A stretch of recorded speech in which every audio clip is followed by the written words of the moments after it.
günləri Güvənin 10-cu siniflər üçün keçirdiyi sınaq imtahanının izahını verməyə çalışacağım. Deməli, başlayaq coğrafiyadan 61-ci test tapşırığından. 61-ci test tapşırığında bizə nə deyir? Yer kürəsində çəkilə bilən ən uzun çevrə ilə bağlı cədvəldəki uyğunluğu müəyyən edin. A bəndində yazır. Söhbət burada nədən gedir? Ekvatordan gedir də birmənalı şəkildə bilməlisiniz.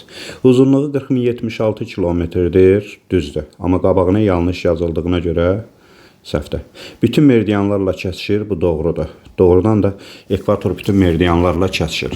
Şərq-qərb yarımkürələrin sərhəddini təşkil edir, bu yanlışdır. Şərq-qərb yarımkürələrinin sərhəddini Qrinviç meridianı təşkil edir. Amma qabağına doğru yazıldığına görə yanlış olacaq, götürmürük. 1 dərəcə qövsün uzunluğu 111,4 kilometrdir. Bu doğrudur, amma qabağına yanlış yazıldığına görə götürmürük. Yeri şimal-cənub yarımkürələrinə ayırır. Doğrudan da şimal-cənub yarımkürələrinə ayırır, amma qabağına yanlış yazıldığına görə götürmürük. Doğru cavab A variantı olacaq. Deyir, miqyası 62-ci test tapşırığında. A variantı deyirəm, çox-çox üzr istəyirəm, B variantı. Miqyası 1/20.000 olan xəritədə AB məntəqələri arasında məsafə 6 santimetrdir. Həqiqi məsafəni tapın. Bizim miqyasımız var və miqyasdan 2 sıfır silib metr yaza bilərik. Yəni 1 santimetrə nə qədər? 200 metr. Xəritədəki məsafəmiz də 6 santimetrdir. Biz həqiqi məsafəni tapmaq üçün nə etməliyik? Miqyası xəritədəki məsafəyə vurmalıyıq. Yəni 6 santimetr vururuq 200-ə, bu deyilir 1200 metr. Doğru cavab E variantı. 63-cü test tapşırığında A materiki Qrinviç meridianı ilə ekvator xəttinin hər ikisi ilə kəsişən yeganə materikdir. Söhbət burada təbii ki Afrikadan gedəcək. İndi deyir, A materikinə əsasən cədvəldəki uyğunluğu müəyyən edin. Doğrunun altında doğrunu, yanlışın altında yanlışı tapmalıyıq. Sahəsinə görə ən böyük materikdir, xeyr. Sahəsinə görə ən böyük materik Afrika materikidir, bunu götürməyəcək. Yeni dünyaya aid olan materikdir, xeyr. Yeni dünyaya aid olan Şimal Amerika ilə Cənubi Amerikadır. Şimal və Cənub tropik xəttləri ilə kəsişir, bəli, doğrudan da Şimal-Cənub tropik xəttləri ilə kəsişir. Ekvator xətti onu təqribən 2 bərabər hissəyə bölür, bu da doğrudur. Sahillərini 4 okyanusları yuyur, xeyr. Sahilini Atlantik və Hind okyanusları yuyur. Christopher Kolumb tərəfindən kəşf olunmuşdur, xeyr. Deməli, doğrunun altında 3, yanlışın altında 5 və yanlışın altında 6-ını götürəcək. 3, 5, 6 doğru cavab C variantı. Sxemə əsasən daxili və xarici horizontallar arasında hündürlük fərqi 30 metrdir. A nöqtəsi mütləq hündürlüyünü tapan. Daxili və xarici horizontal. Bu bizim xarici horizontalımızdır. Bu bizim daxili horizontalımızdır. Bunlar arasında 30 metr var.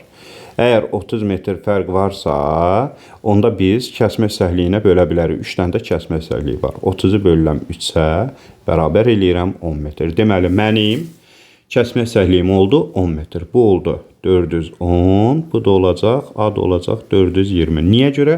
Çünki kəsmə səhliyi 10 metrdir və berkişdiriklər kənara çəkildiyinə görə relyef formasının dağ və ya təpə olduğunu bilirik. Hündürlüyə doğru artırır. Olacaq A nöqtəsinin hündürlüyü 410 metr. Gəldik. 40 dərəcə şimal enliyi hansı materikləri kəsir? 40 dərəcə şimal enliyi A variantında Şimali Amerika ilə Afrikadır. Afrikanı kəsmir. Getdi. B variantında Avustraliyanı kəsmir. C variantında Afrikanı kəsmir. E variantında Cənubi Amerikanı kəsmir. Doğru cavab Şimali Amerika ilə Avrasiyadır. Coğrafi koordinatları 40 dərəcə şimal enliyi 0 dərəcə uzunluq olan Valensiya şəhəri 51 dərəcə şimal enliyində yerləşən London şəhərindən hansı istiqamətdə yerləşir? Gəlin birinci biz bunu quraq. Deməli, bu 40 dərəcə şimal enliyi 0 dərəcə uzunluq 0 dərəcə uzunluq. Bu bizim oldu hansı şəhərimiz? Valensiya şəhərimiz. Valensiya şəhərimiz 51 dərəcə şimal enliyi. Aha. Biz bilirik ki, London şəhəri, İngiltərənin London şəhəri, o da Qrinviç meridian üzərindədir. Yəni 0 dərəcə uzunluqdadır. Bu da London şəhəri. İndi bizə deyir ki, Valensiya şəhəri Londondan hansı istiqamətdədir? Əlbəttə, cənub istiqamətdə olacaq. C variantı. Leif Eriksona aiddir. Avustraliya materikini kəşf etmişdir. Xeyr, Avustraliya materikini James Cook kəşf etmişdi. Cənub coğrafi qütbünü fəth etmişdi. Cənub coğrafi qütbünü Raul Amundsen, Robert Scott fəth etmişdi. Şimali Amerikanın şimal-şərq hissələrinə səfər etmişdi, düzdür. İlk dəfə dünya səyahət etmişdi, James Cook'dan söhbət gedir. 3 dəfə Azərbaycanda olmuşdu, xeyr. Doğru cavab C variantı. Euler-Venn diaqramını tamamlayan bəndi seçin. Yəni konturlu şərti işarələrlə xətti şərti işarələr üçün oxşardır. Obyektin sahəsini təyin etmək olur. Bu konturlu şərti işarələrə aiddir. Çünki həm eni var, həm. Xəritə tərtibində istifadə olunur. Bu hər ikisinə aid olacaq. Xəritə tərtibat zamanı istifadə olunur. Yalnız obyektlərin uzunluğunu müəyyən etmək olur. Bu xətti şərti işarəyə aiddir. Yalnız planın tərtibində istifadə olunur. Xeyr, xəritə tərtibində də istifadə olunur. Bu heç birinə aid deyil. Bataqlıq və ya şoranlıq aiddir. Bu da buna aiddir. Deməli, xəritə tərtibində istifadə olunur həm konturlu şərti işarələrdən, həm xətti şərti işarələrdən. James Cook xəritədə təsvir edilmiş materiklərdən hansının sahillərini tədqiq edərək onun müstəqil materik olduğunu, təbii ki, söhbət Avustraliya materikindən gedir. Miqyas 1/300.000 olan xəritədə sahəsi 4 kvadrat santimetr. Deməli, xəritədəki sahə nə qədərdir? 4 kvadrat santimetr olan ərazinin həqiqi sahəsi. Miqyasda nə qədərdir? 1 santimetr 3 kilometr. 5-0 siləndə, yəni 100 minə böləndə 3 kilometr. Həqiqi sahəni tapmaq üçün biz bildik, miqyasın kvadratını xəritədəki sahəyə vurmaq lazımdır. Miqyasın kvadratı 9, vurduq xəritədəki sahəyə 4 elədi, 36 kvadrat kilometr. Cavab D variantı. Müşahidəçi 0 dərəcəlik azimutla, əvvəlcə tutaq ki, buradan. Müşahidəçi 0 dərəcəlik azimutla 3 kilometr. Yəni, bura qədər gəldi 3 kilometr. Daha sonra şərqə doğru 3 kilometr getdi, dayandı. Şərqə doğru 3 kilometr gedib, dayanıb. Bu kvadrat yaradıb, deyilə bil ki. Müşahidəçi başlanğıc məntiqə, bu belə gedib. Şimal-şərqə doğru neçə dərəcə azimutla? 45 dərəcə. Geriyə qayıtmaq üçün cənubu-qərbə doğru qayıdacaq. Səyahən hərəkət etdiyi azimut 180 dərəcədən kiçik olduğuna görə 180-ın üstünə 45 gələcək, eləyəcək 225 dərəcə azimut. Geriyə bu azimutla qayıdacaq. Hansı kartoqrafik təsvirdə miqyas daha böyük olar? Daha kiçik olanda söhbət burada Laçın şəhərinin planından gedir. Gəldik 73. Hansı miqyaslı xəritələrdə təsvir daha dəqiq müfəssəl olar? Söhbət böyük miqyasdan gedir. Burada söhbət 35 mindən gedəcək. Ən böyük miqyas burada 35 mindir. Azərbaycan hansı yarımkürələrdə yerləşir? Azərbaycan şimal və şərq yarımkürələrində yerləşir. Belə ki, 40 dərəcə şimal enliyi, 50 dərəcə şərq uzunluğu. Bunu biz hamımız bilməliyik. Deməli, Azərbaycan həm şimal, həm də şərq yarımkürəsində yerləşir. Məhəllin planında miqyassız şərti işarələrlə təsvir olunan coğrafi obyektlər miqyassızla tək çol, su quyusu, bir də teləqüllə, 1-3-5 cığır xəttidir, şose yolu cığır xəttidir, şose yolu xəttidir, çolluq da konturludur. 1-3-5 doğru cavab A variantı. Doğru olmayan fikri müəyyən edin. Azərbaycanın hər nöqtəsində qütb ulduzu 40 dərəcə bucaq altında yerləşir. Bucaq altında görünür. Qütb ulduzu şimal yarımkürəsində görünür və şimal yarımkürəsində hansı enlikdə dayanmışıqsa o enliyin dərəcəsi altında görünür və burada deyir Azərbaycan. Azərbaycan 38-42-ci paralellərdə yerləşir. Əgər Azərbaycan 38-42-ci paralellərdə yerləşirsə, deməli 38 dərəcə şimal enliyində 38 dərəcə bucaq altında, 42 şimal enliyində 42 dərəcə bucaq altında görünərdi. Deməli, səhv buradadır. Horizontalların sıx çəkildiyi yerdə yamac meyilli olur, bu düz. Relyefin hündürlüyünü göstərən horizontallar izoopslər adlanır, bu da düz. Yerin şimal coğrafi qütbü 1909-cu ildə Robert Piri tərəfindən fəth edilmişdi, düzdür. Kompas və qnomonlu üfüqün cəhətlərini təyin etmək olur, düzdür. Səhv fikir, Azərbaycan hər nöqtəsində qütb ulduzu 40 dərəcə bucaq altında görünmür. 355 dərəcə azimutla hərəkət edən səyyah ən qısa yolla hansı azimutla geri qayıdar? Bunun üçün əziz həmkarlar, səyyahın hərəkət etdiyi azimut 180 dərəcədən böyük olduğu üçün 355-dən çıxırıq 180-ı, bu deyilir 175 dərəcə. Doğru cavab B variantı.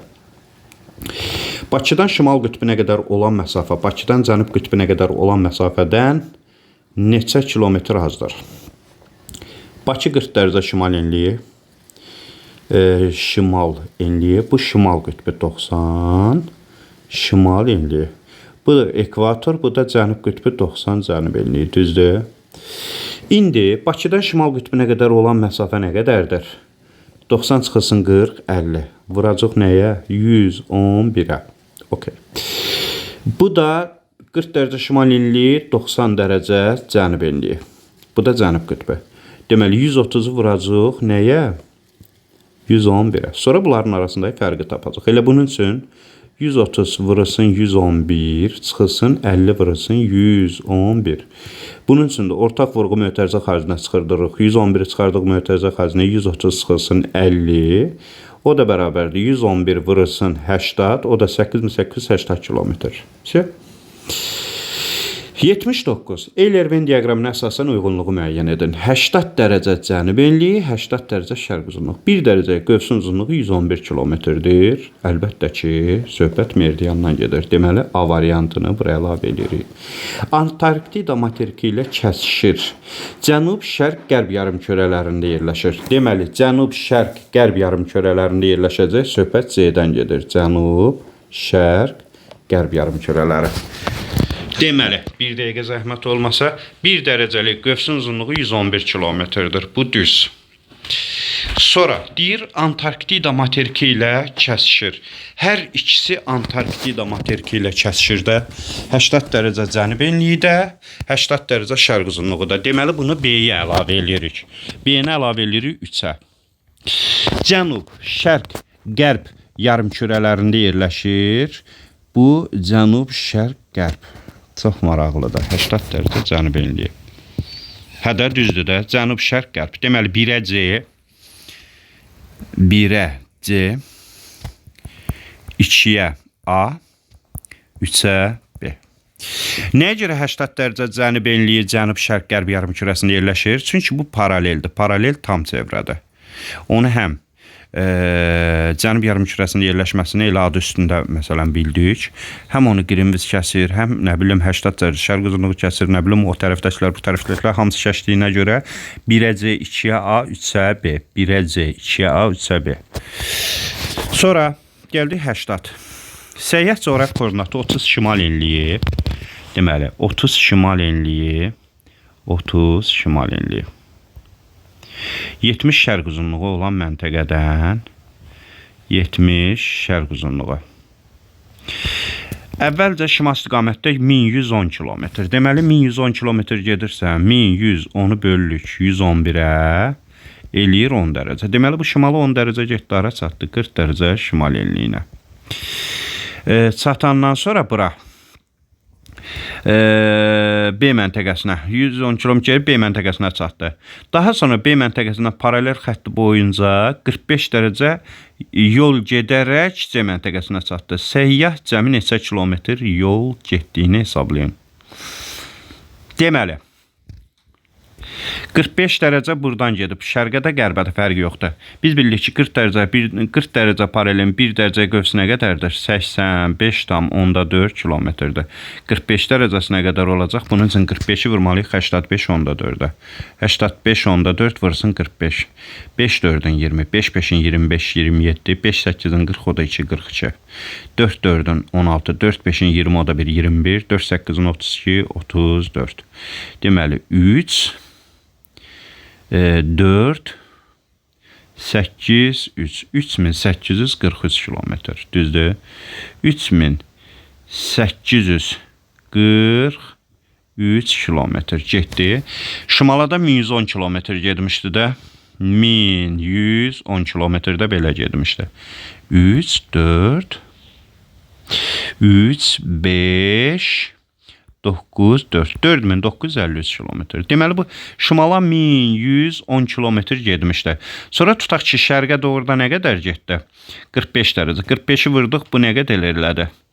3843 kilometr. Cəmi nə qədər yol gedib? 3843-dən 1110 kilometr, bu deyilir 4953 kilometr. Yerüstü plan almada istifadə olunan alətlərdən deyil. Deməli yerüstü plan almada havadan yerüstü plan alma bölünür. Dəqiq, gözə yarı. Dəqiq plan almada bussol, mürəkkəb alətlər, bir də teodolitdən istifadə olunurdu. Teodolit. Gözəyarı plan almada, deməli bussol, teodolit getdi. Gözəyarı plan almada kompasdır, ruletkadır, çöl pərgarıdır istifadə olunur, amma termometrdən istifadə olunmur. Aşağıda şimal yarımkürəsində yerləşən növbət sual. Paralel çevrələrin bir dərəcə qövslərin uzunluqları verilmişdir.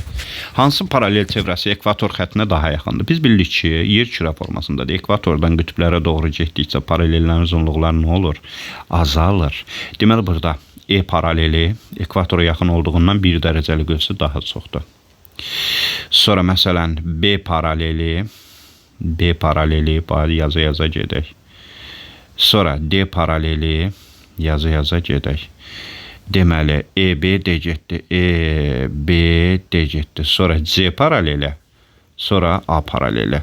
Nəyə görə uzunluq bir dərəcə qövsləri ekvator xəttinə daha yaxın olan da hansıdır? E paralelidir. Aydın oldu, cavab E variantı. Doğru sıraları müəyyən edin.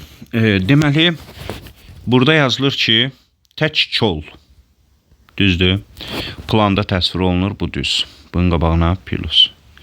Yel dəyirmanı, bu yel dəyirmanı deyil.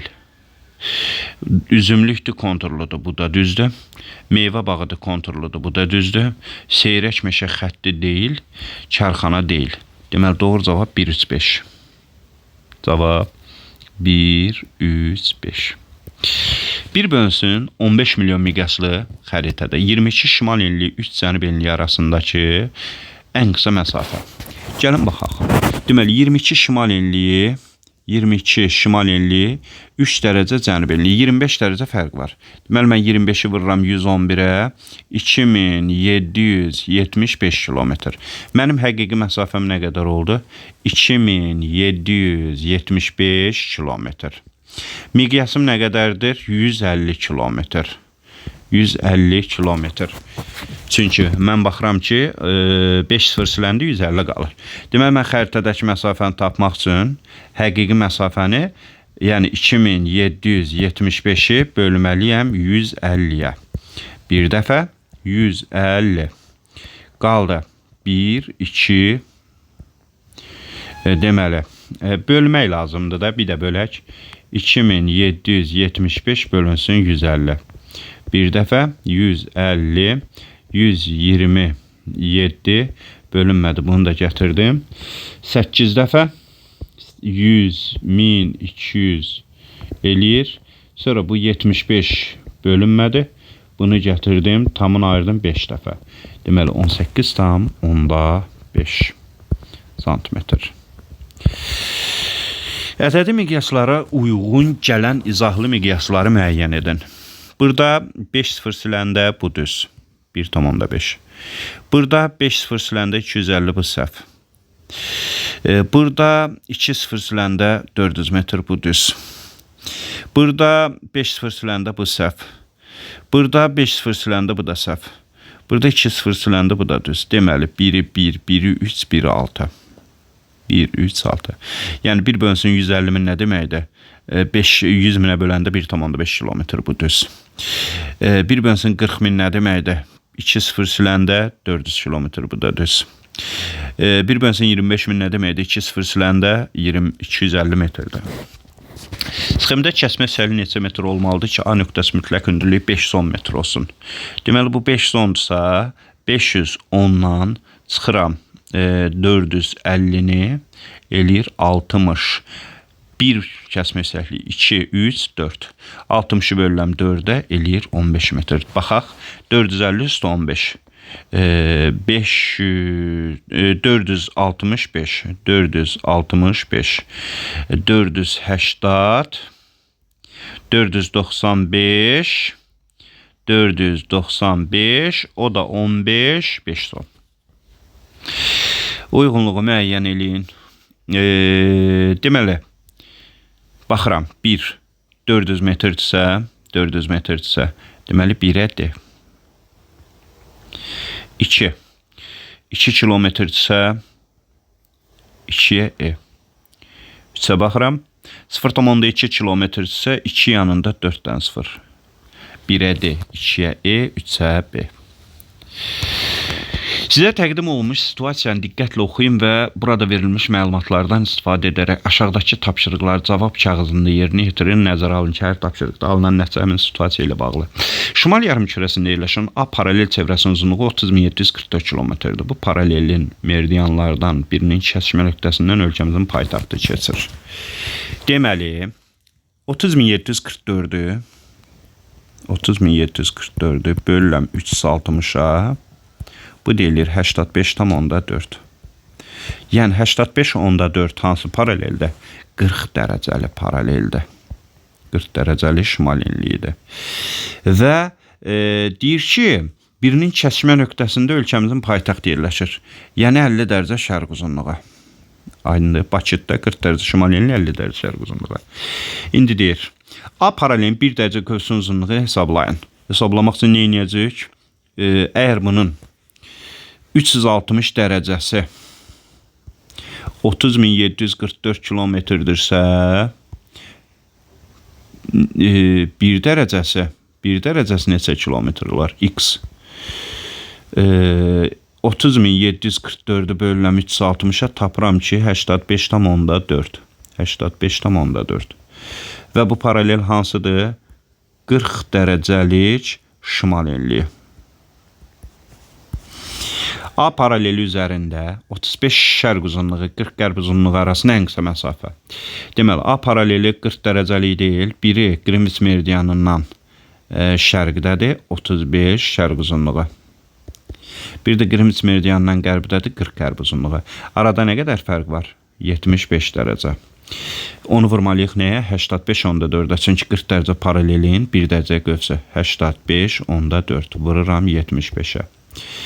Deməli, 4 5-in 20, 5 5-in 25, 27, 8 5-in 40, o da 2, 42.